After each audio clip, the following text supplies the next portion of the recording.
I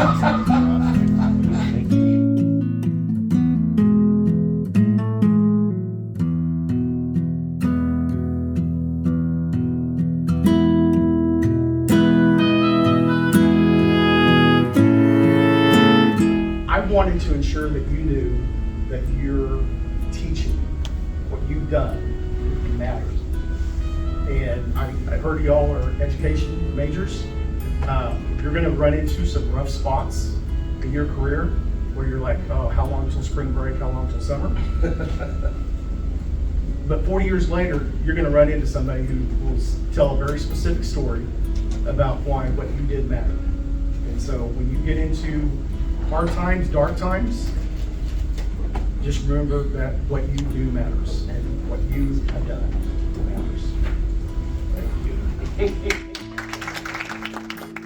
I won an award this year, and I felt like that was a walk-off home run, right? An award for teaching. This far supersedes that. I mean, to have a student that was an 8th grader in Moore, Oklahoma, fly to Rochester and walk in my classroom, that's a walk-off grand slam.